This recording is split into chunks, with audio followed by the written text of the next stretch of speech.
오늘 하나님께서 우리 공동체에게 주신 말씀은 요한복음 1장 12절부터 18절까지 되겠습니다. 요한복음 1장 12절부터 18절까지 말씀 우리 한 절씩 힘차게 교독합시다. 영접하는 자, 곧 그 이름을 믿는 자들에게는 하나님의 자녀가 되는 권세를 주셨으니 이는 혈통으로나 육정으로나 사람의 뜻으로 나지 아니하고 오직 하나님께로부터 난 자들이니라. 말씀이 육신이 되어 우리 가운데 거하심에 우리가 그의 영광을 보니 아버지의 독생자의 영광이요 은혜와 진리가 충만하더라. 요한이 그에 대하여 증언하여 외쳐 이르되 내가 전에 말하기를 내 뒤에 오시는 이가 나보다 앞선 것은 나보다 먼저 계심이라 한 것이 이 사람을 가리킴이라 하니라. 우리가 다 그의 충만한 데서 받으니 은혜 위에 은혜로라. 율법은 모세로 말미암아 주어진 것이요 은혜와 진리는 예수 그리스도로 말미암아 온 것이라. 같이요. 본래 하나님을 본 사람이 없으되 아버지 품속에 있는 독생하신 하나님이 나타내셨느니라. 아멘. 기독교인들이 가장 좋아하는 또 가장 즐겨 사용하는 단어가 은혜라는 단어죠. 이 은혜라는 단어는 굳이 하나님을 믿는 사람들만 좋아하는 단어는 아닙니다. 세상에 있는 사람들도 누구나 이 은혜라는 단어를 좋아합니다. 이 은혜란 무슨 뜻일까요? 은혜는 받을 자격이 없는 사람에게 베푸시는 하나님의 선물입니다. 만일 자격과 조건이 되어서 받는 것이라고 한다면 그것은 은혜가 아닙니다. 그것은 보상이요 상급입니다. 근데 받을 자격이 안 되기 때문에 받을 수 있는 조건은 안 되는데도 불구하고 하나님이 선물로 주시기에 그것을 은혜라고 말합니다. 그러면 누가 은혜를 받습니까? 은혜는 사모하는 자에게 주십니다. 누구든 상관없습니다. 은혜는 찾고 구하고 두드리는 자에게 값없이 주시는 것입니다. 우리가 지난 새벽에 여로보암에 대해서 살펴봤죠. 이 여로보암이 이 하나님의 은혜를 설명할 수 있는 좋은 예가 됩니다. 이 여로보암은 자기 마음대로 금송아지를 세웠습니다. 그리고 자기 마음대로 베델에 제단을 쌓았고 또 자기 마음대로 절기를 정했고 또 자기 마음대로 그곳에서 하나님을 제사했습니다. 그때 하나님이 하나님의 사람을 보냅니다. 그리고는 그 제단을 향하여 심판을 선언하게 하십니다. 제사를 드리고 있는데 한 하나님의 사람이 와서는 이 제단은 하나님의 심판이 내릴 것이다 라고 말하니 여로보암이 화가 나서 그 하나님의 사람을 향하여 손을 내밀었다가 그만 손이 마비가 됩니다. 여로보암의 손이 마비된 것 역시 그 순간 하나님의 징계가 임한 겁니다. 그런데 여로보암이 그 하나님의 사람에게 이와 같이 청을 합니다. 당신이 하나님께 은혜를 구하여 나의 손을 낫게 해달라고 기도해 주시오. 그러자 그 하나님의 사람이 여로보암을 위해서 하나님께 은혜를 구합니다. 그랬더니 그 결과 여로보암의 손이 전과 같이 깨끗하게 나았더라. 이것이 열왕기상 13장 6절에 나온 이야기입니다. 여러분, 이것이 은혜입니다. 자격 없는 죄인인 여로보암이 하나님께 은혜를 구했는데 하나님이 그에게 은혜를 베풀어 주신 것입니다. 이처럼 자격이 없어도 은혜를 구하는 자, 은혜를 사모하는 자가 은혜를 받습니다. 여러분들은 은혜를 사모하십시오. 은혜를 구하십시오. 은혜는 자격, 조건을 따지지 않습니다. 은혜는 구하는 모든 자에게 하나님이 값없이 주십니다. 그런데 이 하나님의 은혜에는 크게 두 가지 종류가 있습니다. 하나는 일반 은혜가 있고 또 하나는 특별 은혜가 있습니다. 먼저 이 일반 은혜에 대한 이야기부터 한번 해봅시다. 일반 은혜는 누구에게나 똑같이 내려주시는 은혜입니다. 이 일반 은혜에서는 믿는 자와 믿지 않는 자, 또는 의인과 악인, 의로운 자와 불의한 자를 구분하지 않습니다. 누구에게나 똑같이 내려주시는 하나님의 은혜가 일반 은혜입니다. 이 일반 은혜를 잘 설명하고 있는 구절이 마태복음 5장 45절입니다. 하나님이 그 해를 악인과 선인에게 비추시며 비를 의로운 자와 불의한 자에게 내려 주심이라. 태양은 빛을 비출 때 자격과 조건을 보고 사람들에게 비추는 것이 아닙니다. 비가 이 땅에 내릴 때도 자격과 조건을 보고 비를 내리는 것이 아닙니다. 태양과 비는 의인이든 악인이든 의로운 자든 불의한 자든 믿는 자든 믿지 않는 자든 상관하지 않고 누구에게나 똑같이 빛을 비추고 누구에게나 똑같이 비를 내립니다. 이것이 일반 은혜입니다. 예수님을 믿지 않는다고 해서 하나님의 은혜가 없는 것이 아닙니다. 여러분, 예수님을 믿지 않는 자들에게도 하나님의 은혜가 있습니다. 악인에게도 하나님의 은혜가 있습니다. 심지어 불의한 자도 하나님의 은혜가 있습니다. 문제는 사람들이 하나님이 주신 은혜라는 것을 깨닫지 못하는 데 있는 것이지, 하나님이 은혜를 베풀지 않는 사람은 이 세상에 아무도 없습니다. 여러분, 우리가 생각할 때 이런 인간은 무슨 하나님께 은혜를 받겠어? 여러분, 그 인간에게도 하나님은 은혜를 주십니다. 일반 은혜입니다. 태양은 아침마다 떠오릅니다. 그런데 사람들은 아침에 떠오르는 태양을 보고 이걸 당연하게 생각하지 그것이 은혜라고 생각하지 않습니다. 우리는 어젯밤 눈을 감고 잠을 잤습니다. 그리고 오늘 아침에 눈을 뜨고 몸을 움직여서 여기까지 왔습니다. 우리는 이것을 당연하게 생각하지 이것이 은혜라는 거 생각하지 않습니다. 부모는 자식을 위해서 모든 것을 다 헌신합니다. 부모는 자식을 위해서 모든 것을 다 내어주려고 합니다.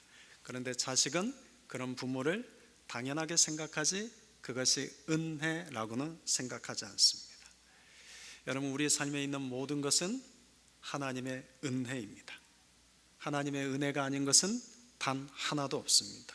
오늘 아침에 눈을 뜬 것도 은혜요, 오늘 숨을 쉬고 있는 것도 은혜요, 내가 지금 걸어서 차를 타고 이곳에 온 것도 은혜요, 오늘 이 자리에 하나님께 예배하고 찬양하고 말씀을 들을 수 있는 것도 은혜입니다. 여러분, 그 어떤 것도 은혜 아닌 것이 없습니다. 혹시 교회 오시기 전에 부부간에 싸우신 분 계십니까? 여러분, 싸우는 것도 은혜입니다. 여러분, 만약에 둘 중에 누군가 심하게 아프거나 죽었다고 해봅시다. 싸울 수 없습니다. 그래서 싸우는 것도 은혜입니다. 여러분, 자식 때문에 속 썩이는 분 계십니까? 속 썩는 것도 은혜입니다. 아직은 그 자식이 살아있기 때문입니다. 아들 때문에 너무나 괴로워하는 어머니가 있었어요. 그 아들은 이 오토바이를 즐겨 탔어요. 근데 그 아들에게 엄마는 늘 오토바이를 못 타게 했어요. 그런데 어느 날 그 아들이 또 엄마 말을 어기고 오토바이를 타고 나갔다가 그만 사고를 당했어요. 그래서 코마 상태에 들어갑니다. 엄마가 그 아들이 누워있는 병실에 가서 울면서 그 아들에게 이렇게 외칩니다. 아들아, 엄마 속을 썩여도 괜찮으니 살아만다. 여러분, 우리는 은혜 아닌 것이 없습니다. 모든 것은 다 하나님이 우리에게 주신 은혜입니다. 그런데 우리가 그것이 은혜라는 것을 깨닫지 못하고 우리는 그것을 마치 당연한 것처럼 여기며 살아갑니다. 그렇다면 하나님이 이 땅에 우리에게 주시는 일반 은혜 중에서 가장 큰 일반 은혜는 무엇일까요? 여러분, 무엇일까요? 하나님께서 우리에게 이 땅에 일반 은혜를 주셨는데 일반 은혜 중에서 가장 큰 일반 은혜는 우리에게 예수님을 주신 것입니다. 우리가 지난주에 예수님은 누구신가에 대해서 살폈습니다. 예수님은 말씀이십니다. 그 말씀은 곧 하나님이시요 예수님은 빛이십니다. 그리고 예수님은 하나님이 육신이 되어 이 땅에 오신 분이십니다. 말씀이요 빛이요 하나님이신 예수님이 이 땅에 사람의 몸을 입고 이곳에 온 것 자체가 은혜입니다. 그 이유는 누구에게나 구원을 베풀어 주시기 위해서입니다. 디모데전서 2장 4절을 보면 하나님은 모든 사람이 구원을 받으며 진리를 아는 데 이르기를 원하시느니라. 여러분, 예수님이 이 땅에 오신 것은 어느 특정한 민족을 위해서 내지는 어떤 특정한 종교인들을 위해서 오신 것이 아닙니다. 예수님은 유대인들만을 위해서 오신 것도 아니요 예수님은 기독교인들만을 위해서도 오신 것이 아닙니다. 예수님은 온 세상 모든 민족, 모든 나라, 모든 열방을 위해서 오셨습니다. 그래서 예수님이 오셨다는 그 자체는 일반 은혜입니다. 그런데 세상 사람들은 그 예수님이 오셨다는 것이 하나님이 주신 가장 큰 일반 은혜라는 것을 깨닫지 못합니다. 마치 태양이 매일 떠올라도 그 태양이 우리에게 은혜라는 것을 깨닫지 못하고 사는 것과 같습니다. 여러분, 은혜를 깨닫는 사람과 은혜를 깨닫지 못하는 사람에게는 특징이 있습니다. 두 가지 특징이 있습니다. 여러분, 은혜를 깨닫는 사람은 어떨까요? 은혜를 깨닫는 사람에게는 감사가 있습니다. 반대로 은혜를 깨닫지 못하는 사람에게는 감사가 있을까요? 없을까요?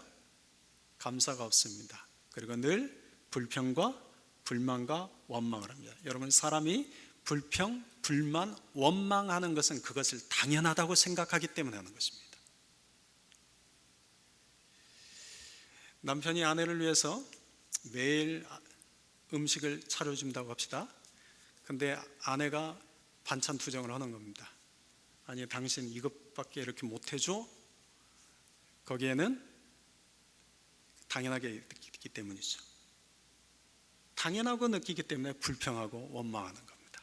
제가 지금 남자와 여자의 역할을 바꿔서 설명드렸는데 들을 게 있는 분만 들으시면 됩니다.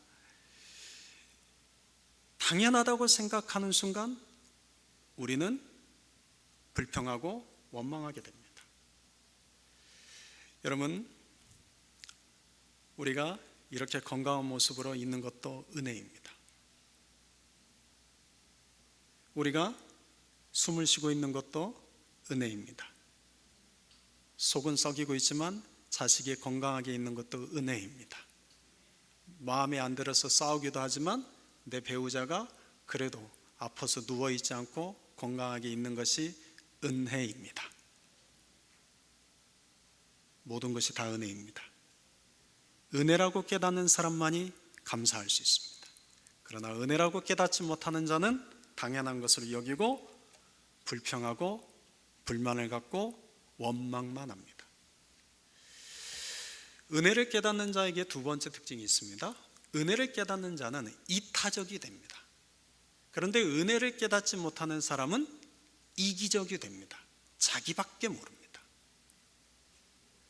내가 가지고 있는 모든 것이, 내가 누리고 있는 모든 것이 하나님의 은혜라는 것을 깨닫는 사람은 이것이 다 내 것이 아니라 하나님의 것이었구나.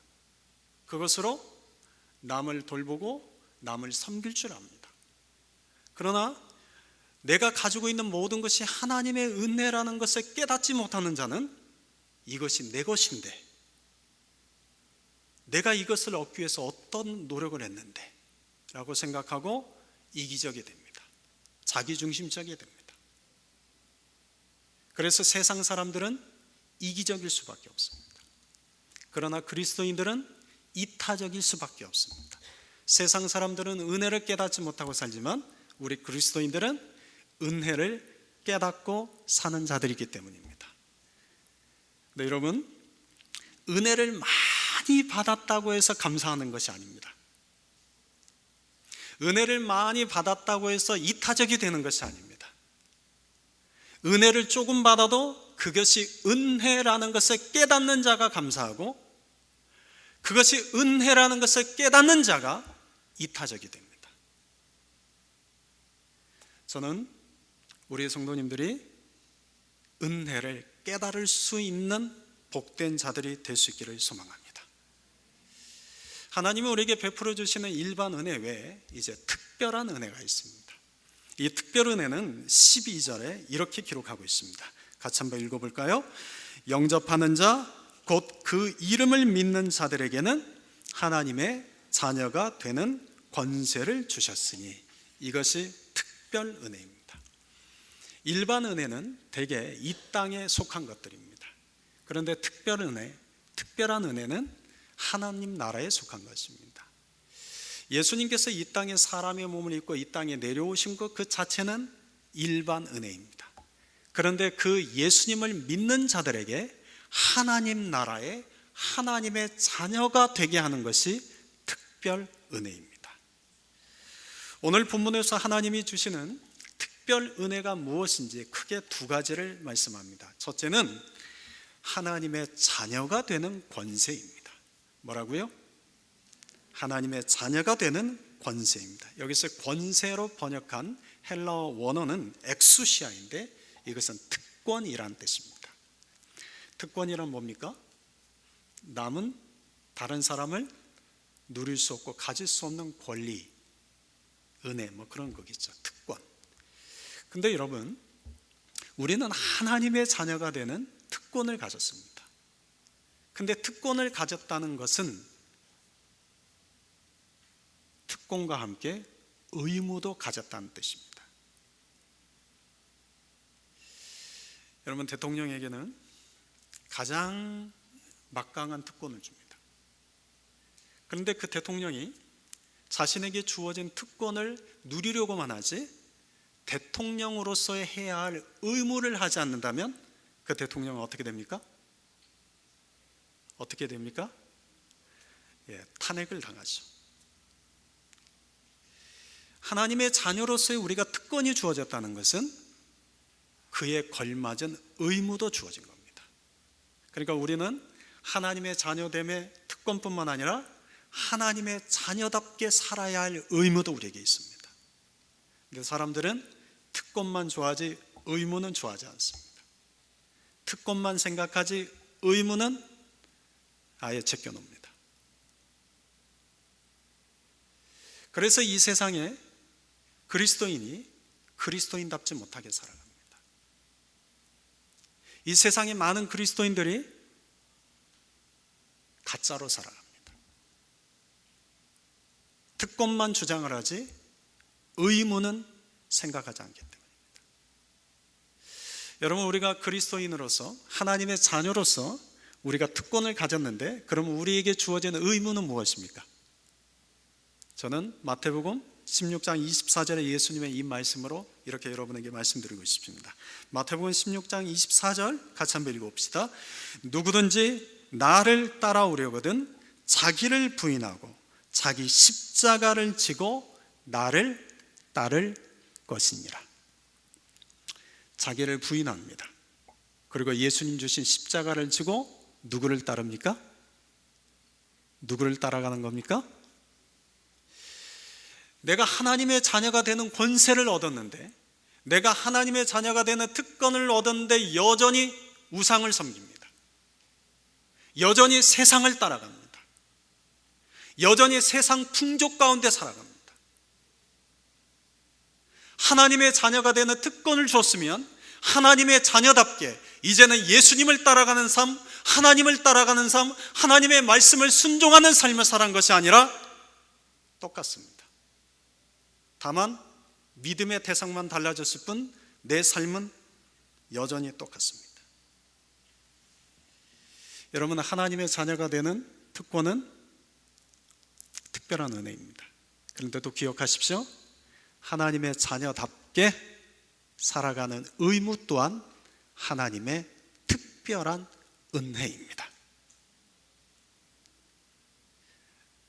사랑하는 성도 여러분, 권리만 주장하지 맙시다. 권리만 주장하지 맙시다. 의무도 있다는 것을 기억합시다. 하나님의 자녀답게 우리가 오직 예수님을 따라 말씀을 따라 살아가는 자들이 됩시다. 두 번째, 하나님이 주시는 특별한 은혜가 있습니다. 그 하나님이 주신 특별한 능력, 은혜는 예수 이름의 능력입니다. 뭐라고요? 예수 이름의 능력입니다. 오늘 본문 12절을 보면 예수님을 영접하는 자는 곧 그의 이름을 믿는 자라고 되어 있습니다.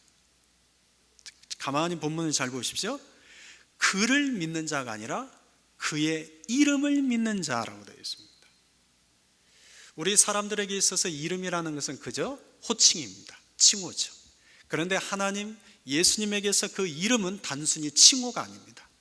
하나님의 이름, 예수의 이름은 그분의 성격과 능력을 드러냅니다. 여러분, 예수의 이름에 능력이 있습니다. 예수의 이름에는 어떤 능력이 있을까요? 세 가지 능력이 있습니다. 하나는 오늘 12절에 다시 보는 것처럼 하나님의 자녀가 되게 하는 능력이 있습니다. 오직 예수 이름을 통해서만 우리가 하나님의 자녀가 됩니다.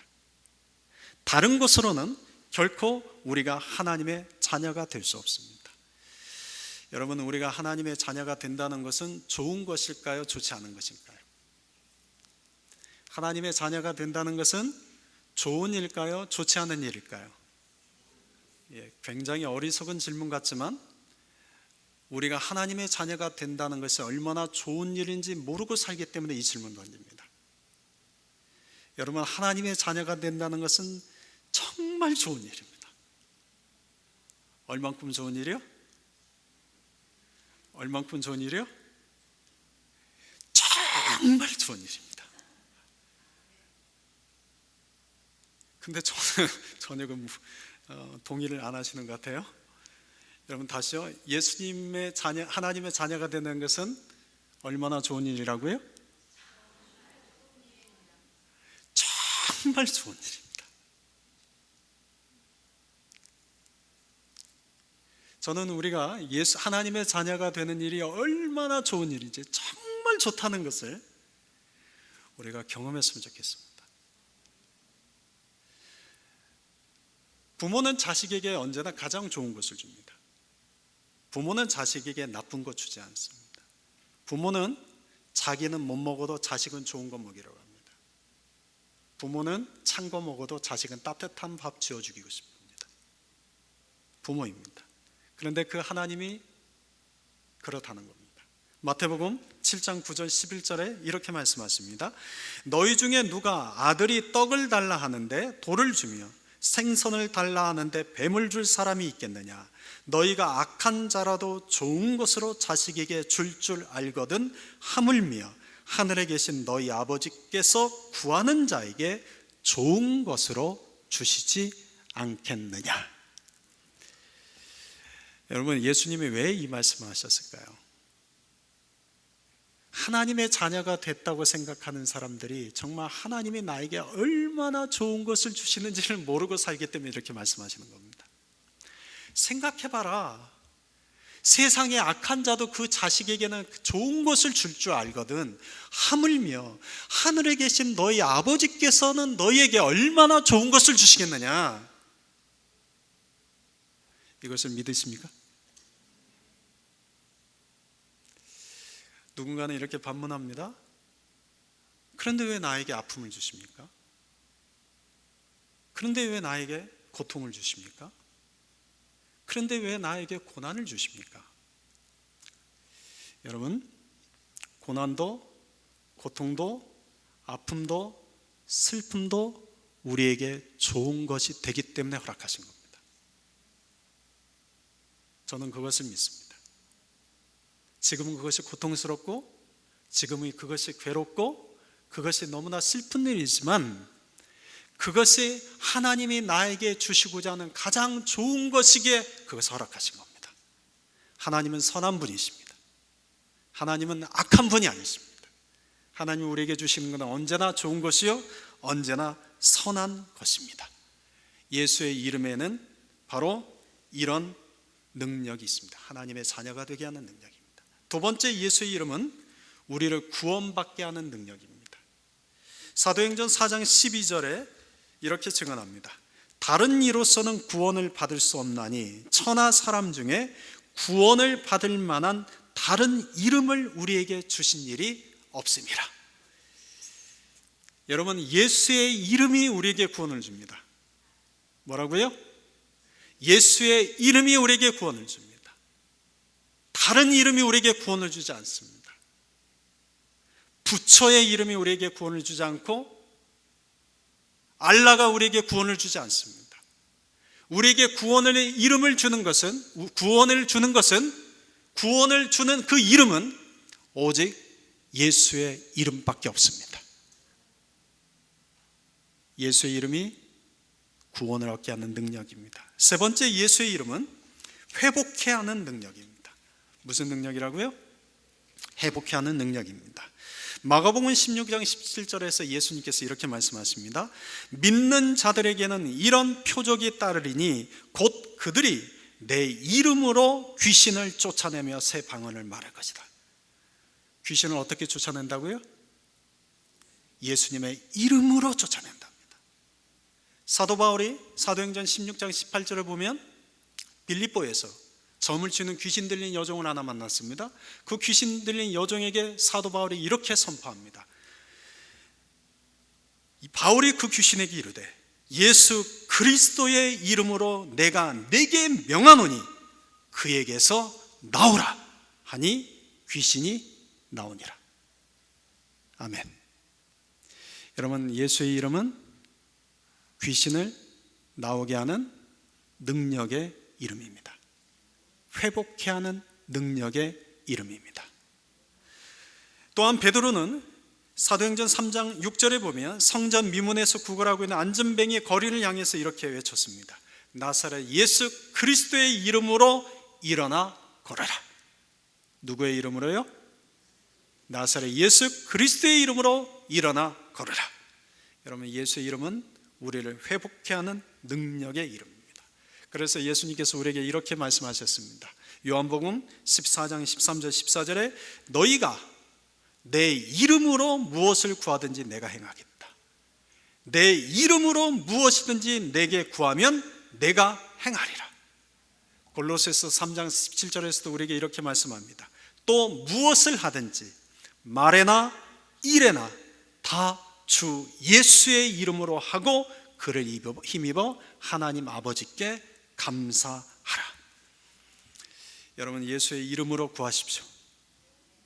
예수의 이름으로 선포하십시오. 그리고 무엇을 하든지, 말을 할 때든지 일을 할 때든지 예수의 이름으로 행하십시오. 예수의 이름은 우리를 회복케 하는, 온전케 하는 능력입니다.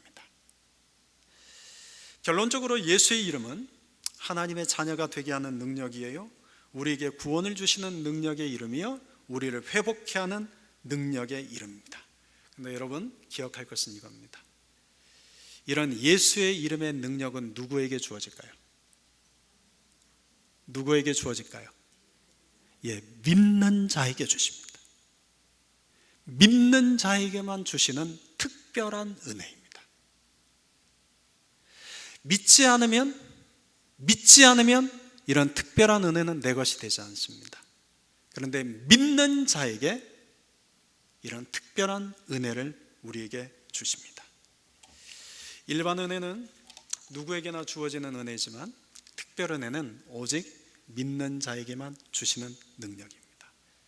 16절에 보면 예수님은 우리에게 또 예수님을 통하여 또 새로운 은혜를 주신다라고 말씀합니다. 여러분, 16절을 같이 한번 읽어봅시다. 우리가 다 그의 충만한 데서 받으니 은혜 위에 은혜로라. 여러분, 예수님을 지금 충만한 분으로 묘사하고 있습니다. 14절 하반절에서 보면 이 예수님을 일컬어서 은혜와 진리가 충만하다라고 말씀합니다. 여러분, 14절 하반절을 잘 주목해 보십시오. 예수님을 일컬어서 진리와 은혜가 충만하다라고 되어 있지 않고 은혜와 진리가 충만하다고 되어 있습니다. 은혜가 먼저입니까? 진리가 먼저입니까? 은혜가 먼저이죠? 여러분, 예수님이 우리에게 다가오실 때 진리로 다가오실까요? 은혜로 다가오실까요? 예수님이 우리를 구원하실 때 그 구원의 기준은 은혜일까요? 진리일까요? 은혜입니다. 예수님은 언제나 우리에게 은혜로 먼저 다가오시고, 예수님은 우리에게 언제나 은혜를 기준으로 삼아 우리를 구원하십니다. 에베소서 2장 8절의 말씀입니다. 너희는 그 은혜에 의하여 믿음으로 말미암아 구원을 받았나니 이것은 너희에게서 난 것이 아니요 하나님의 선물이라. 행위에서 난 것이 아니니 이는 누구든지 자랑하지 못하게 함이라. 여러분, 우리가 믿는 것도 은혜죠? 은혜입니다. 우리가 그 믿음을 통해서 구원을 얻는 것도 은혜입니다. 여러분, 이것을 좀 더 확대해서 생각해 봅시다. 우리가 남보다 더 열심히 기도한다면 그것도 뭘까요? 은혜입니다. 우리가 남보다 말씀을 볼 때 더 잘 깨닫는 것이 있다면 그것도 은혜입니다. 우리가 남보다 더 열심히 주를 섬기고 있다면 그것도 은혜입니다. 은혜입니다. 그런데 주의 일은 이렇처럼 은혜로 하는 것입니다. 그런데 주의 일을 하다 보면 은혜가 아닐 경우는 어떻게 합니까? 처음에 은혜를 깨닫지 못하는 자가 불평하고 불만한다고 했죠. 내가 남보다 더 열심히 수고하고 헌신하는 것이 은혜라는 것을 깨닫지 못하면 불평하고 원망하게 됩니다. 사랑하는 성도 여러분, 우리의 모든 것은 다 은혜입니다. 하나님의 전적인 선물입니다. 그런데 이 은혜로 충만하신 예수님을 통해서 우리에게 은혜 위에 은혜를 주신다고 되어 있습니다. 여러분, 은혜 위에 은혜라는 말씀의 의미는 뭘까요? 어떤 뜻일까요? 이 은혜 위에 은혜라는 뜻은 이런 뜻입니다. 은혜를 대신할 만한 새로운 은혜다라는 뜻입니다. 은혜 위에 은혜에서 이 위에로 번역된 헬라어 원어 성경 단어를 보면 이것은 안티라는 전치사입니다. 이 안티라는 전치사의 미닝은 뭐뭇을 대신하다, 뭐뭇을 대체하다라는 뜻입니다. 그러니 은혜 위에 은혜라는 이 표현을 원어 성경대로 그대로 번역하면 앞의 은혜를 대신하는 새로운 은혜다, 앞의 은혜를 대체할 만한 새로운 은혜다라는 뜻입니다. 그것을 충만하신 예수님이 우리에게 주신다, 그런 것입니다. 여러분, 그러면 앞의 은혜는 어떤 것일까요? 새로운 은혜는 뭘까요? 17절에 보면 그 답이 나옵니다. 앞의 은혜란 모세를 통하여 주어진 율법입니다. 그리고 새로운 은혜란 예수님을 통하여 우리에게 주시는 복음입니다. 율법도 우리에게 은혜입니다. 그런데 왜 율법을 대신할 만한 새로운 은혜를 우리에게 주셨습니까? 왜 앞에 율법도 충분한 은혜가 되는데 왜 율법을 대체하는 새로운 은혜인 복음을 우리에게 주신 겁니까? 율법을 통해서는 구원받을 수 없기 때문입니다. 율법은 우리의 죄를 깨닫게 하는 것입니다. 율법은 장차 오게 될 복음의 그림자에 불과합니다. 그래서 율법을 통해서는 우리가 깨달을 수 없습니다.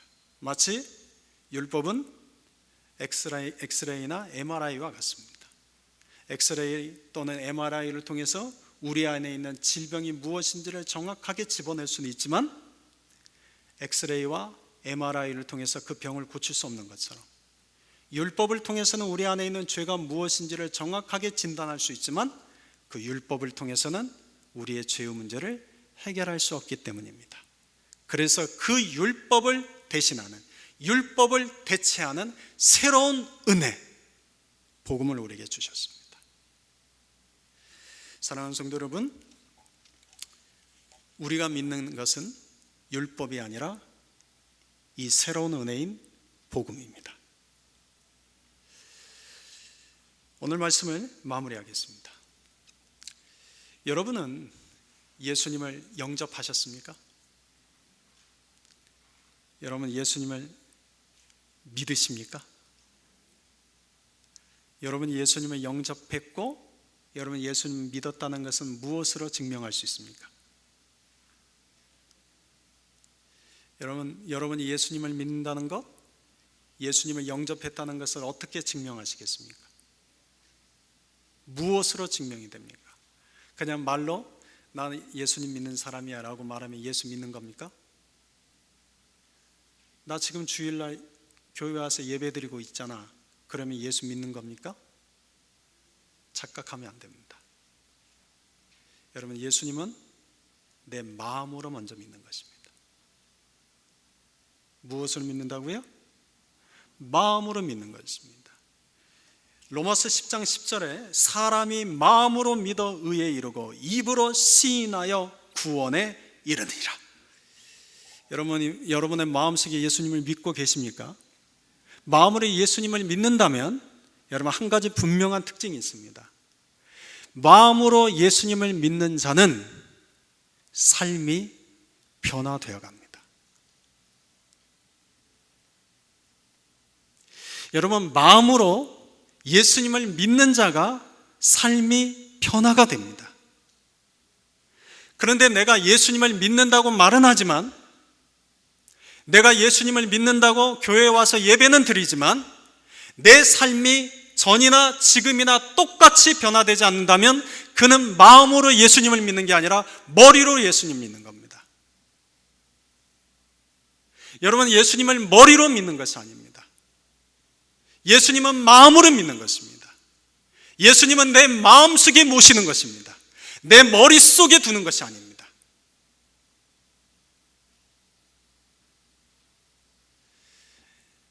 예수님을 믿기 때문에 내 삶이 조금씩 변화되는 것입니다.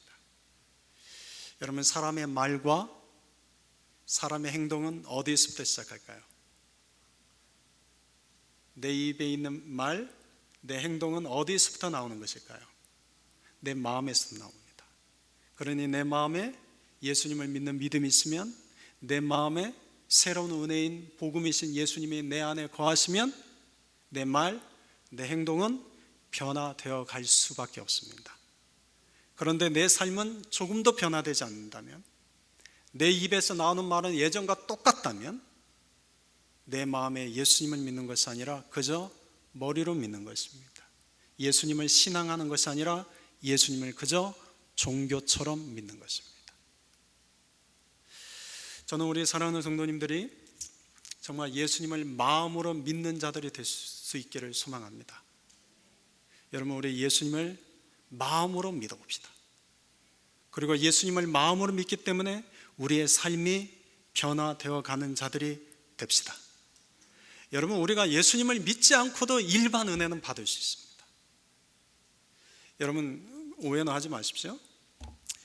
예수님을 마음으로 믿지 않는 자도, 또 과거에는 예수님을 마음으로 믿었는데 지금은 예수를 믿지 않고 세상 가운데 빠져 살던 자도 어느 날 힘들거나 괴로울 때 하나님께 나와서 은혜를 구하면 하나님이 그 은혜를 베풀어 주십니다.